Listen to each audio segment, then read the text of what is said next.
వెలుగొండ పనులు పూర్తి కాకుండానే ప్రాజెక్టును జగన్ జాతికి అంకితం చేశారు. వాస్తవానికి ఆ ప్రాజెక్టు పూర్తి కావడానికి 4,000 కోట్ల నిధులు 2 ఏళ్ల సమయం పడుతుంది. మాయా మషీంద్రకు కూడా సాధ్యం కానంతగా జగన్మోహన్ రెడ్డి రాష్ట్ర ప్రజలను నమ్మించి మోసం చేశారు అని మంత్రి నిమ్మల రామానాయుడు మండిపడ్డారు. ఆయనే భూమి పూజ చేసి ప్రారంభించారు. గత వారం రోజుల క్రితం జరిగిన రివ్యూలో కూడా ఆ రోజు 96లో మనం భూమి పూజ చేసి ప్రారంభించినటువంటి వెలిగొండ నీటికి పూర్తి కాకపోవడం, 30 సంవత్సరాలైనా సరే అత్యంత వెనుకబడిన ప్రకాశం జిల్లా ప్రజలకి ఆ సాగునీరు త్రాగునీరు అందించకపోవడం చాలా ఆవేదన బాధ కలుగుతుందని స్వయంగా ముఖ్యమంత్రి గారే మరి మొన్న ఆవేదన వ్యక్తం చేసినటువంటి పరిస్థితి కూడా మీరందరూ కూడా చూసినటువంటి పరిస్థితి. ఎంత విచిత్రం అంటే, ఎందుకంటే మేము కూడా చదువుకున్నటువంటి వ్యక్తులుగా చూస్తూ ఉంటాం. అంటే ప్రపంచంలో 7 వింతలు ఉంటాయి, కానీ జగన్మోహన్ రెడ్డి ఒక 8వ వింతగా మారాడు ఇవాళ అబద్ధాలు అసత్యాలు చెప్పడంలో. ఆ వెలుగొండ ప్రాజెక్టుకి ఇంకా 4,000 కోట్లు ఖర్చు పెట్టాలి. ఆ వెలుగొండ ప్రాజెక్టుకి గట్టిగా అంటే చంద్రబాబు నాయుడు గారు లాంటి ముఖ్యమంత్రి 24x7 ఆయన కష్టపడినట్లుగా కష్టపడితే మినిమం లేదంటే లేదు 1.5 నుంచి 2 సంవత్సరాలు పడుతుంది అన్నటువంటి పరిస్థితి అది వెలుగొండ. అటువంటి వెలుగొండని జాతికి అంకితం చేసేసినటువంటి మహానుభావుడు జగన్మోహన్ రెడ్డి. అటువంటి వెలుగొండని పూర్తి చేసేస్తే మరి వేళ నీళ్ళు ఇవ్వలేకపోతున్నారని చెప్పి మళ్ళీ అబద్ధాలు అసత్యాలు వాళ్ళ పత్రిక ద్వారా కానీ లేదా జగన్మోహన్ రెడ్డి నోటి ద్వారా కూడా వచ్చేటువంటి వాక్యాలు. అందుకే ఈయన ఒక 8వ వింత జగన్మోహన్ రెడ్డి ప్రపంచంలో ఇటువంటి అబద్ధాలు అసత్యాల్లో. ఏదైతే ఈవేళ వెలుగొండని ఇప్పుడే మేము రివ్యూ కూడా చేసాం. మళ్ళీ ఈవేళ దగ్గర 7-8 నెలల్లో 7-8 సార్లు రివ్యూ చేసాం. ఫిజికల్గా కూడా నేను కూడా వెలుగొండ ప్రాజెక్టు మరి నేను అదేవిధంగా అక్కడ స్థానిక మంత్రులందరం కూడా సందర్శించడం జరిగింది. చాలా క్లియర్గా నేను అబ్జర్వేషన్ చేశాం. ఏదైతే ఈ వెలుగొండ ప్రాజెక్టు 2014 చంద్రబాబు నాయుడు గారు ముఖ్యమంత్రి అయ్యే సమయానికి చూస్తే 38% వర్క్స్ అయినాయి అప్పటికి 14కి వెలుగొండకు సంబంధించి. అంటే ఇంకా 62% బ్యాలెన్స్ వర్క్లు ఉన్నాయి ఆ రోజుకి. ఆ రోజు 14లో ముఖ్యమంత్రిగా చంద్రబాబు నాయుడు గారు వచ్చిన తర్వాత ఆ రోజు వెలుగొండకు ప్రాధాన్యత ఇచ్చి ఆయన 1,373 కోట్లు ఆ రోజు 14-19లో కేటాయించి, ఆ 1,373 కోట్లు కేటాయించడమే కాదు, దాంట్లో 1,319 కోట్లు ఖర్చు పెట్టారు. అంటే ఎంత అయింది అది? 96%. అంటే ఏదో బడ్జెట్లో ఘనంగా ప్రకటించి ఖర్చుల్లో పెట్టకపోవడం కాదు. మనం పెట్టినటువంటి 1,373లో 1,319 అంటే 96% పెట్టినటువంటి బడ్జెట్లో ఆ రోజు మనం ఖర్చు పెట్టాం. మరి తర్వాత వచ్చాడు జగన్మోహన్ రెడ్డి 19లో ఒక్క ఛాన్స్ అని. మరి 19లో అధికారంలోకి వచ్చిన తర్వాత 5 సంవత్సరాల్లో బడ్జెట్ డబుల్ అయిందిగా. మరి బడ్జెట్ డబుల్ అయినప్పుడు మరి నిధులు కూడా అట్లానే వెలుగొండకి ఖర్చు పెట్టవలసినటువంటి డబుల్ అవసరం ఉంది కదా. కానీ కేటాయింపుల్లో డబుల్ చూపించాడు, కానీ ఖర్చుల్లో చూస్తే మాత్రం చాలా ఏపీలోని మిర్చి రైతులను ఆదుకోవాలని కేంద్ర వ్యవసాయ శాఖ మంత్రి శివరాజ్ సింగ్ చౌహాన్ను కోరామని కేంద్ర మంత్రి కింజారపు రామ్మోహన్ నాయుడు తెలిపారు. మిర్చికి 11,600కు పైగా మద్దతు ధర ఇవ్వాలని కేంద్రాన్ని విజ్ఞప్తి చేశామన్నారు.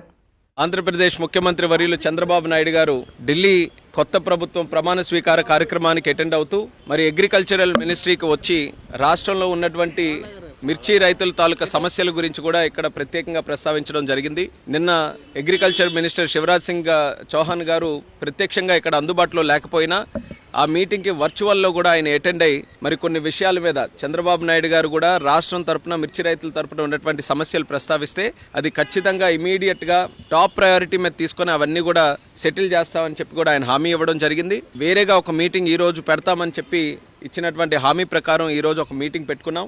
అగ్రికల్చర్ మినిస్ట్రీ తాలూకు అధికారులు నేను కూడా అటెండ్ అయ్యాను. రాష్ట్రం తరపున అచ్చెన్నాయుడు గారు అలాగే అక్కడ ఉన్నటువంటి అగ్రికల్చర్ టీం అందరూ కూడా అటెండ్ అయ్యి మళ్ళీ ఆ సమస్యల మీద ప్రత్యేకంగా చర్చించడం కూడా జరిగింది. అందులో ముఖ్యంగా ప్రొక్యూర్మెంట్కి సంబంధించి, ఎందుకంటే ఇది ఇమీడియట్గా స్టార్ట్ అవ్వాలనే ఆలోచనతో చంద్రబాబు నాయుడు గారు నేను రిక్వెస్ట్ చేశారు. మరి దాన్ని సీరియస్గా తీసుకొని కేంద్ర ప్రభుత్వం అలాగే మంత్రి గారు కూడా దాన్ని ఇమీడియట్గా చేయిస్తామని చెప్పి హామీ ఇచ్చారు. వీలైనంత త్వరగా కేంద్రం నుంచి కూడా డిఫరెన్స్ ఆఫ్ ప్రైస్ ఏదైతే ఉందో దాన్ని పే చేయడానికి ఏదైతే 25% వరకు వాళ్ళకి MIS minimum market intervention scheme ద్వారా ఉందో దాన్ని పొడిగిస్తూ 75% వరకు కూడా కమిటీ ఆఫ్ మినిస్టర్స్ ద్వారా అప్రూవల్ తీసుకొని 75% వరకు కూడా చేస్తామని చెప్పి స్పష్టంగా హామీ కూడా ఇవ్వడం జరిగింది. అయితే ప్రైస్ దీనికి తీసుకోవడానికి కింటా తాలూకా ప్రైస్ రాష్ట్రం తరపున మనం క్యాల్కులేట్ చేసింది కాస్ట్ ఆఫ్ ప్రొడక్షన్ కానీ లేబర్ కాస్ట్స్ కానీ ప్రాక్టికల్గా గ్రౌండ్ లెవెల్లో రైతులు ఎంత పెడుతున్నారో దాన్ని అంతటిని కూడా క్యాల్కులేట్ చేసి సుమారు 11,600 రూపాయలు ఇస్తే మరి వీళ్ళ తరపున 10,000 చిలుకల వరకే ఇవ్వడం జరిగింది. సో దాన్ని కూడా గట్టిగా రిప్రజెంట్ చేశాం. ఎట్టి పరిస్థితుల్లో క్వింటా తాలూకా ప్రైస్ ఏదైతే దీనికోసం క్యాల్కులేషన్కి యూజ్ చేస్తున్నామో అది పెంచాలి. 11,600 అయినా దానికంటే ఇంకెక్కువ వస్తే ఎక్కువైనా సరే పెట్టాలని చెప్పాం. ఐకార్కి సంబంధించినటువంటి అధికారులు కూడా పిలిచారు. వాళ్ళకు కూడా స్పష్టంగా ఇన్స్ట్రక్షన్స్ కూడా మరి మినిస్టర్ గారు ఇచ్చారు. ఎట్టి పరిస్థితుల్లో ఆ ప్రైస్ని కూడా ఇంప్రూవ్ చేయాలని. సో అది కూడా చాలా పాజిటివ్గా ఉందని కూడా ఈ సందర్భంగా తెలియజేస్తున్నాం. అలాగే మూడో పాయింట్ నిన్న కూడా ప్రస్తావనలోకి వచ్చింది. ఎక్స్పోర్ట్స్ గతంలో జరిగినటువంటి విధంగా ఈరోజు జరగట్లేదు. దానికి ఇంటర్నేషనల్ జియోపొలిటికల్ ఇష్యూస్ కొన్ని ఉన్నాయి. అయినప్పటికీ కూడా ఎక్స్పోర్ట్స్ని మళ్ళీ మనం ఎలా ప్రోత్సహించాలి అనే ఆలోచనతో దాని మీద కూడా కొన్ని నిర్ణయాలు చర్చలో వచ్చాయి. ఆ నిర్ణయాలని ఏ రకంగా అమలులోకి తీసుకొని రావాలన్న దాని మీద రాష్ట్రంలోనే ఎక్స్పోర్ట్స్కి సంబంధించి ఎక్స్పోర్టర్స్ దీనికి ఈ యొక్క చిల్లీ ఫీల్డ్కి సంబంధించిన ఎక్స్పోర్టర్స్ కానీ రైతన్నల గురించే మాట్లాడే నైతిక అర్హత జగన్ రెడ్డికి లేదని మంత్రి సవిత విమర్శించారు. 2 రోజులు ఏపీకి వచ్చి అల్లర్లు సృష్టించి తిరిగి బెంగళూరు వెళ్లి జగన్ రెడ్డి పబ్జీ ఆడుకుంటున్నారని ఎద్దేవా చేశారు. మంత్రి సవిత తన కార్యాలయంలో మీడియా సమావేశం ఏర్పాటు చేశారు. ఈ సందర్భంగా మంత్రి సవిత మాట్లాడుతూ జాలను కూడా రైతన్నులు పక్కన మాట్లాడుకుంటున్నారన్న విషయం కూడా అందరికీ తెలుసు. మరి ఎవరు ఆ రేట్ ఫిక్స్ చేసింది? జగన్మోహన్ రెడ్డి గారు కాదా? మరి గతంలో తెలుగుదేశం ప్రభుత్వంలో 14-19లో మరి మిర్చి రైతులకు ఏ విధంగా ఆదుకున్నామో మీ అందరికీ తెలుసు. మరి మిర్చి రైతులకు కింటాకు 7,000 ఉన్నప్పుడు 2017లో ప్రభుత్వం 129 కోట్లతో కింటా కంటే 1,500 బోనస్ ఇచ్చి రైతన్నలు కాపాడిన ప్రభుత్వం తెలుగుదేశం ప్రభుత్వం. రైతన్నల పక్షపాతి ప్రభుత్వం తెలుగుదేశం ప్రభుత్వం. అన్న నందమూరి తారక రామారావు గారి నుంచి నేటి చంద్రబాబు నాయుడు గారు, నారా లోకేష్ గారు, పవన్ కళ్యాణ్ అహర్నిశలు రైతన్నల కోసం కష్టపడుతున్నారు. మరి ఈరోజు వాళ్ళ ఉనికి కోసం రాజకీయాలు చేస్తున్నారన్న విషయం అందరికీ తెలుసు. మరి గత 5 ఏళ్లలో జగన్మోహన్ రెడ్డి గారు పెట్టిపోయిన బకాయిలు, ధాన్యం కొనుగోలు బకాయిలు కూడా సుమారుగా 1,680 కోట్ల రూపాయలు నిధులు కూడా. ఎందుకంటే రైతన్నలు ఇబ్బంది పడకూడదు, రాజకీయాలు కాదు ముఖ్యం, రైతన్నలు ఇబ్బంది పడకూడదు అన్న ఉద్దేశంతో మాన్యశ్రీ ముఖ్యమంత్రి చంద్రబాబు నాయుడు గారు 1,680 కోట్లు బకాయిలు కూడా, గత ప్రభుత్వం బకాయిలు కూడా ఎన్డీఏ ప్రభుత్వమే చెల్లించిందనే విషయం కూడా తెలియజేస్తున్నాం. అదేవిధంగా నాణ్యతమైన ఎరువులు కావచ్చు, నాణ్యతమైన మందులు కావచ్చు, అదేవిధంగా గత 5 సంవత్సరాలుగా డ్రిప్ ఇరిగేషన్ లేక, స్ప్రింక్లర్లు లేక, ఏ విధంగా పనిముట్లు లేక కూడా రైతన్నులు ఇబ్బంది పడ్డారన్న విషయం ప్రజలందరికీ తెలుసు. మరి మీరు ఏం చేశారు రైతుల కోసం?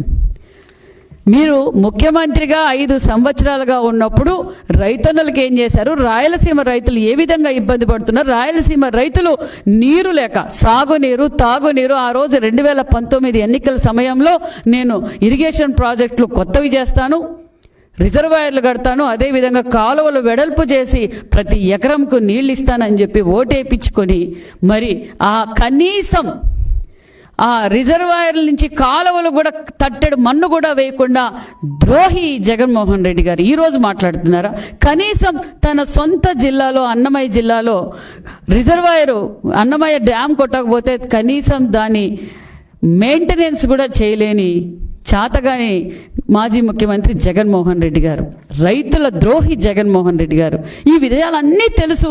మరి ఎందుకు జగన్మోహన్ రెడ్డి గారు అంత చెడగా పరదాలు కట్టుకొని ఒక పక్క ఆయన ఎప్పుడు భూమి మీద తిరగల, గాల్లోనే తిరిగారు జగన్మోహన్ రెడ్డి గారు. ఇప్పుడేమో ప్రేమ పుట్టింది, ప్రజలంటే ప్రాణం అన్నట్టుగా 2 రోజులేమో విజయవాడలో ఉంటారు, 4 రోజులేమో బెంగళూరులో ఉంటారు. ఇక్కడ గొడవలు పెడతారు, అక్కడికి వెళ్ళిపోతారు, అక్కడేమో పబ్జీ గేమ్ ఆడుకుంటూ ఉంటారు. మరి ఇది జగన్మోహన్ రెడ్డి గారు చేస్తుండే పని ప్రజలందరికీ తెలుసు. రైతు బాంధవుడు చంద్రన్న, రైతు ద్రోహి జగనన్న అని టీడీపీ నేత మల్రెడ్డి శ్రీనివాసరెడ్డి అన్నారు. ఈ మేరకు ఆయన ఈరోజు మీడియాతో మాట్లాడారు. వ్యవస్థపైన, ప్రభుత్వాలపైన ఈరోజు జగన్మోహన్ రెడ్డి గారు ఒక బాధ్యత లేనితనంతో దుష్ప్రచారాలు చేస్తూ తన గ్యాంగ్ తోటి కూడా బాధ్యతారహితమైనటువంటి వ్యాఖ్యలు చేయిస్తూ ఈరోజు బజార్ను పడ్డారు. నిన్న కాక మొన్న గుంటూరు మిర్చి యార్డుకి వెళ్ళి మార్కెట్లో ఉన్నటువంటి పరిస్థితి, ధరల తగ్గుదలని ఒక 5 సంవత్సరాల పాటు ముఖ్యమంత్రిగా పనిచేసినటువంటి వ్యక్తిగా కనీసమైనటువంటి అవగాహన, ఎన్నికల కోడ్లో పర్మిషన్ లేనప్పుడు గ్యాంగులను వేసుకొని వెళ్ళకూడదు అనేటువంటి కనీస అవగాహన లేనటువంటి Jaganmohan Reddy and co and batch ఈరోజు ఈ దుష్ప్రచారం చేస్తూ ఉన్నారు. ఈరోజు రాష్ట్ర ప్రభుత్వం వ్యవసాయం పట్ల బాధ్యత తీసుకొని ఏ విధంగా కృషి చేస్తుందో రాష్ట్ర ప్రజానీకమంతా గమనిస్తూ ఉన్నారు.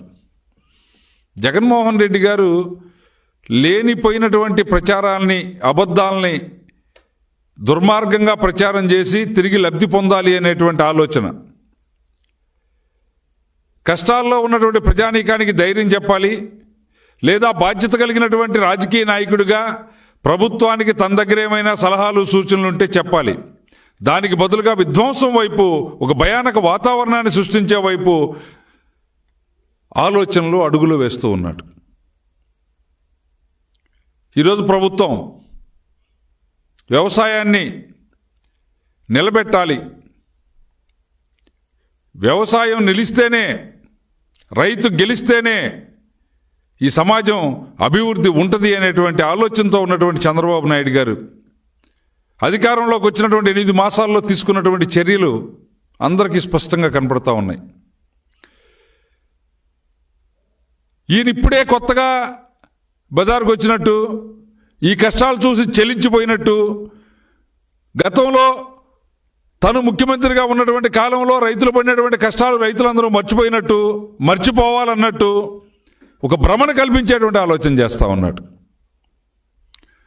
గత 5 సంవత్సరాలు 2019 నుండి 2024 వరకు గౌరవ జగన్మోహన్ రెడ్డి గారు మీరు కూటమి ప్రభుత్వం వచ్చి 7 నెలలు కావస్తున్నా జీవీఎంసీకి రావలసిన 100 కోట్ల రూపాయలు ఎగ్గొడుతున్నారని పీతల గురుమూర్తి యాదవ్ ఆరోపణ. ఈ మేరకు ఆయన మీడియాతో మాట్లాడారు.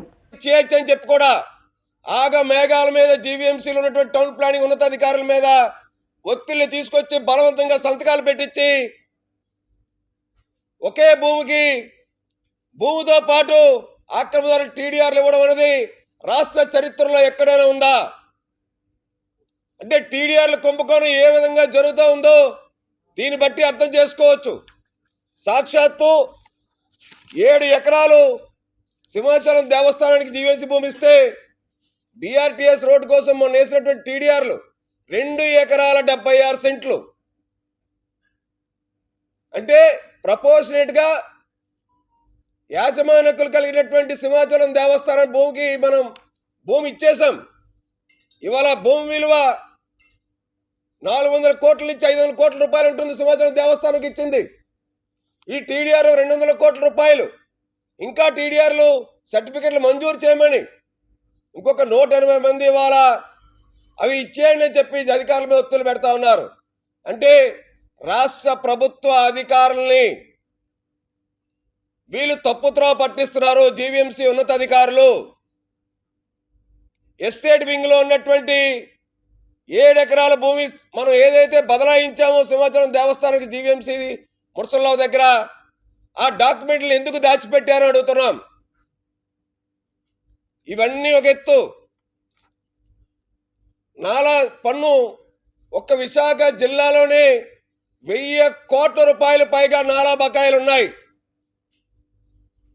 నాలా బకాయిలు ఉండడానికి గల కారణం రెవెన్యూ అధికారులతో పాటు జీవీఎంసీ రెవెన్యూ అధికారులు, జీవీఎంసీ టౌన్ ప్లానింగ్ అధికారులు లక్షల రూపాయల ముడుపులు తీసుకొని ఒక వ్యవసాయ భూమిని వ్యవసాయేతర భూమి కింద కన్వర్ట్ చేయాలంటే, గజాల్లోకి మార్చాలంటే సెంట్లలో ఎకరాల్లో ఉన్నది ఖచ్చితంగా నాలా చెల్లించిన తర్వాతే, వన్ టైం కన్వర్షన్ చేసిన తర్వాతే అప్పుడు జీవీఎంసీ రెవెన్యూ అధికారులు ఖాళీ స్థలం పన్ను వేయాలి.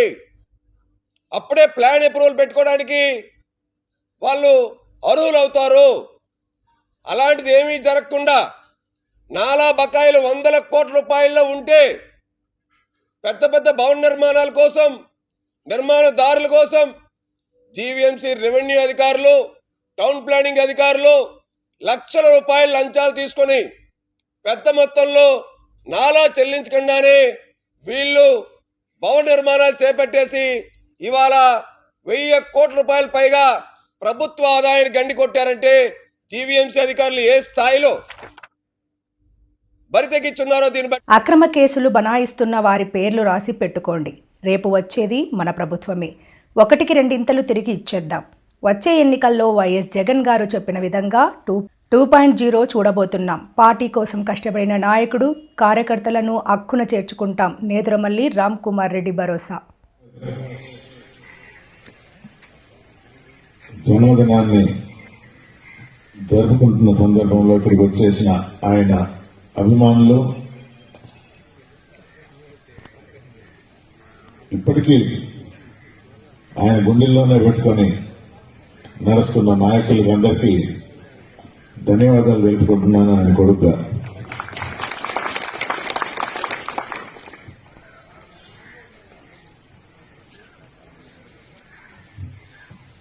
తొంభైవ జన్మదినం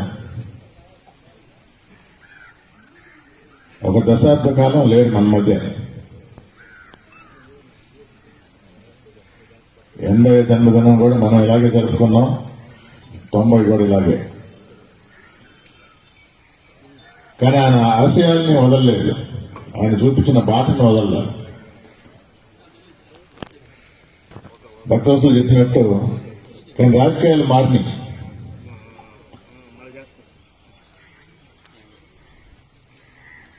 దానికి అనుగుణంగా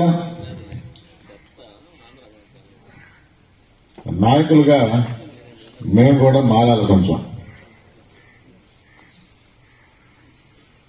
కానీ ఆయన చూపించిన క్రమశిక్షణ, ఆయన చూపించిన బాట వదలకుండా, అంటే నమ్ముకున్న వాళ్ళని, నమ్ముకున్న వారి కోసం ఎంత దూరమైనా వెళ్ళాలి, అది నాలో ఉంది.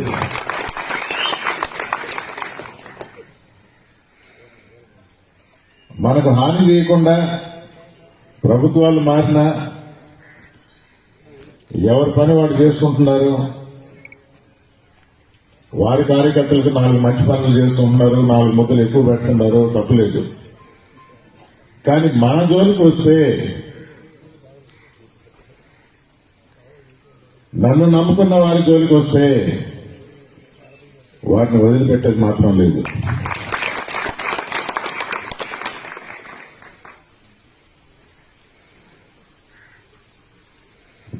మంచితనం ఎల్లకాలం పనిచేయాలంటారు. జనార్దన్ రెడ్డి గారు మంచి పనులు చేస్తూ గుండెల్లో నిలిచిపోయాడు.